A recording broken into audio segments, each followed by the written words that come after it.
राष्ट्रवादी काँग्रेसमधील फुटीनंतर नाशिक जिल्ह्यातील राष्ट्रवादीचे 6 आमदार अजित पवारांसोबत गेले। या आमदारांच्या राजकीय बंदोबस्तासाठी शरद पवारांनी मोठी खेळी केली आहे। त्यामुळे पक्ष आणि चिन्ह हातचं गेलं असलं तरी अजित पवारांच्या नाशिकमधील आमदारांना निवडणुकीत पुन्हा विजय मिळवण्यासाठी कठोर परिश्रम करावे लागतील एवढं खरं। शरद पवार यांनी अजित पवारांसोबत गेलेल्या त्या आमदारांविरोधात प्रतिस्पर्धी उभे करून त्यांच्याच मतदारसंघात त्यांचाच बंदोबस्त केलाय। शरद पवारांच्या या प्रयोगामुळे दादांच्या आमदारांची वाटचाल अवघड होऊ शकते। निवडणूक आयोगाने राष्ट्रवादी काँग्रेस पक्ष आणि त्याचं चिन्ह अजित पवारांना दिले। त्यामुळे आता राष्ट्रवादी काँग्रेस हा अजित पवारांचा पक्ष आहे। राष्ट्रीय नेते शरद पवारांसाठी हा मोठा धक्का मानला जातोय। त्यामुळे अजित पवार समर्थक जल्लोष करतायत। तरी आगामी लोकसभा आणि विधानसभा निवडणुकीत या पक्षाचं भवितव्य भाजपच्या कृपेवर अवलंबून असेल असं नाशिकचे चित्र आहे। शरद पवार यांनी राज्यात 1985 मध्ये पुलोचा प्रयोग केला होता, त्याची पुनरावृत्ती आता नाशिकमध्ये होऊ शकते। नाशिक जिल्ह्यातील आमदार सरोज अहिरे वगळता उर्वरित 5 आमदार राजकीयदृष्ट्या अत्यंत मातब्बर आहेत। मात्र सरळ लढतीत मतांचं गणित त्यांच्या हातून निसटण्याची भीती आहे। मागील 6 महिन्यांमध्ये शरद पवार यांनी बसवलेल्या महाविकास आघाडीच्या घडीमुळे राष्ट्रवादीच्या आमदारांवर मतदारसंघ असुरक्षिततेची भीती निर्माण झाली आहे। मूळ शरद पवारांची राष्ट्रवादी काँग्रेस कमकुवत झाली असली तरी जिल्ह्यात पवार यांच्या भोवतीचं राजकीय वलय मतदारांमध्ये कायम आहे। गेल्या काही दिवसातील आंदोलनं आणि भूमिकांमधून ते दिसून आले। आगामी निवडणुकीमध्ये पवार काही ठिकाणी स्वतःऐवजी समविचारी पक्ष आणि नेत्यांना ताकद देतील हे स्पष्ट झाले। त्यामुळे मातब्बर नेत्यांना देखील मतदारसंघातच अस्तित्वासाठी झुंजावं लागेल असं दिसतंय। भुजबळांना झुंजवणार राज्याचे अन्न व नागरी पुरवठा मंत्री छगन भुजबळ येवला मतदारसंघातून 4 वेळा विजयी झालेत। मुंबईत पराभूत झाल्यावर पवारांनी त्यांचं येवल्यात पुनर्वसन केलं होतं। भुजबळांना सुरुवातीपासूनच मराठा समाजाच्या एका गटाचा विरोध राहिलाय।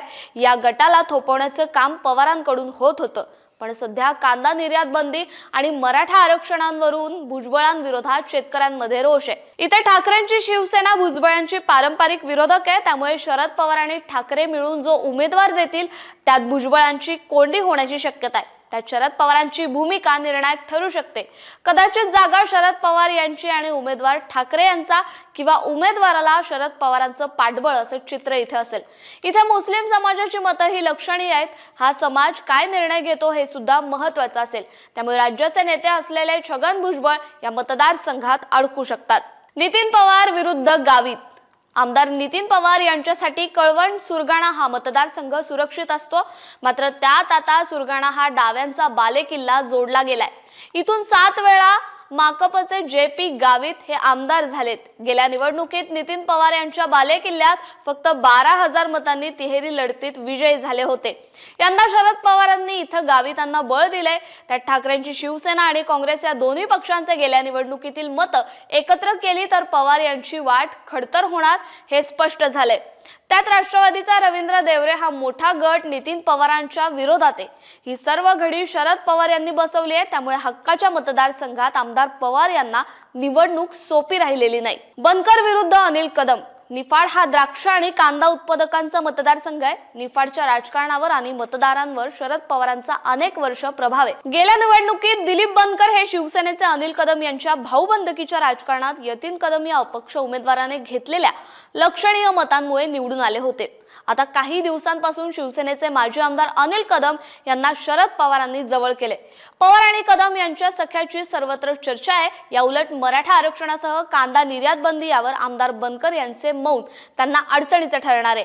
त्यामध्ये शरद पवार यांनी अनिल कदम यांना बळ दिल्याने दिलीप बनकर यांचं अस्तित्व पूर्णतः सध्या भाजपमध्ये असलेले यतीन कदम काय भूमिका घेतात यावर ठरेल। यतीन कदम यांना उमेदवारी दिल्यास त्याचा फटका अनिल कदम यांच्याऐवजी दिलीप बनकरांना जास्त बसेल। त्यात बनकरांच्या अडचणीही वाढतील। कोकाटे यांचे भवितव्य लोकसभेवर सिन्नर मतदारसंघात माणिकराव कोकाटे 4 वेळा आमदार होते। कोकाटे जवळपास सर्वच पक्षाचे उंबरठे ओलांडून आलेत। यंदाही त्यांनी शरद पवारांना सोडून अजित पवारांचा हात धरलाय। या मतदारसंघात पक्षगौड आणि गट महत्त्वाचा असतो। सध्या आमदार कोकाटे विरुद्ध माजी आमदार राजाभाऊ वाजे असे 2च गट इथे आहेत। त्यातच महाविकास आघाडीचे उमेदवार म्हणून वाजे सक्रिय आहेत। तुलनेत आमदार कोकाटे यांचे भाऊच त्यांच्या विरोधात गेलेत। सिन्नरच्या विविध स्थानिक निवडणुकांमधील निकाल लक्षात घेतलं तर कोकाटे यांना वाजे यांचं मोठं आव्हान आहे। कोकाटे आणि वाजे या दोन्ही उमेदवारांची नावं लोकसभेचे इच्छुक म्हणून घेतली जातात। त्यात कोकाटे लोकसभेसाठी काय भूमिका घेतात यावर पुढील राजकारण ठरणार आहे। उद्धव ठाकरे आणि शरद पवार यांच्याविषयीची सहानुभूती वाजे यांना अनुकूल ठरू शकते। कोकाटे उमेदवार झाले तरी अजित पवार प्रचाराला येऊनही सिन्नरमध्ये फारसा फरक पडणार नाही, परंतु सिन्नरमधील सामाजिक विभागणी पाहता जितेंद्र आव्हाड कोकाटेंची बरीच मतं वाजेंकडे वळवतील हे कोणीही नाकारू शकत नाही। झिरवाळांचे भविष्य शेटेंच्या हाती। विधानसभेचे उपाध्यक्ष नरहरी झिरवाळ यांचा दिंडोरी पेठ मतदारसंघात होल्ड पूर्णतः श्रीराम शेटे या स्थानिक नेत्याच्या भूमिकेवर अवलंबून आहे। या मतदारसंघात राष्ट्रवादी विरुद्ध शिवसेना अशी परंपरागत लढत होते। राष्ट्रवादी काँग्रेसच्या विभागणीमुळे एक नवं नेतृत्व निर्माण होण्याची संधी आहे। यामध्ये कालवा सहकारी साखर कारखान्याचे अध्यक्ष श्रीराम शेटे अद्याप कुंपणावर आहेत। त्यांनी जर शरद पवार गटाच्या बाजूने जाण्याचा निर्णय घेतला तर झिरवाळांची वाट बिकट होईल। त्यात माकप पवारांच्या मदतीला येईल। त्यात शिवसेनेने उमेदवाराची चांगली निवड केल्यास झिरवाळांना निवडणुकीत मोठं आव्हान असेल। सरोज अहिरे भाजपच्या कृपेवर। देवळाली विधानसभा मतदारसंघात शिवसेनेचे माजी मंत्री बबन घोलप यांचा परंपरागत मतदारसंघ आहे। त्यांच्याविषयीची नाराजी आणि अँटी इन्कम्बन्सी यातून गेलेल्या निवडणुकीत सरोज अहिरेंना मतदारांनी निधी जमा करून निवडून आणलं होतं। त्यांना भाजप शिवसेना युतीतील वादामुळे भाजप व संघाच्या लोकांची मदत झाली होती। मात्र अहिरे यांनी बंडखोरी करून अजित पवार गटात प्रवेश केला, त्यामुळे त्यांची प्रतिमा फारशी प्रभावी राहिलेली नाही। गेल्या निवडणुकीत वर्गणीवर विजयी झालेल्या अहिरे सध्या आर्थिकदृष्ट्या सर्वात सक्षम उमेदवार मानल्या जातात। इथे शिवसेना, काँग्रेस, शरद पवार गट आणि वंचित बहुजन आघाडी हे समीकरण आणि उमेदवार परफेक्ट बसल्यास सरोज अहिरे यांचा मतदार कोण हा गंभीर प्रश्न असेल, कारण आमदार अहिरे या भाजप पुरस्कृत आघाडीत आहेत। भाजपने इथं 3 प्रबळ उमेदवार तयार ठेवलेत। या उमेदवारांनी केलेली तयारी, खर्च विचारात घेतला तर ते निवडणुकीत थांबतील असं अजिबात वाटत नाही। त्यामुळे सरोज अहिरे पूर्णतः भाजपच्या दयेवर अवलंबून असतील। या मतदारसंघातील बहुतांश संस्था शिवसेनेच्या ताब्यात आहेत, त्यामुळे निवडणुकीत काय होईल हे वेगळे सांगण्याची गरज नाहीये।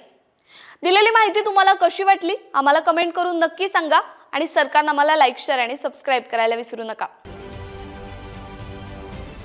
राजकारणातील प्रत्येक अचूक बातमीचे सर्वात आधी अपडेट्स मिळवण्यासाठी सरकारनामाच्या सर्व सोशल मीडिया प्लॅटफॉर्मला लाईक, फॉलो आणि सबस्क्राईब करा। तसंच सर्व नोटिफिकेशनसाठी बेल आयकॉन प्रेस करायला विसरू नका।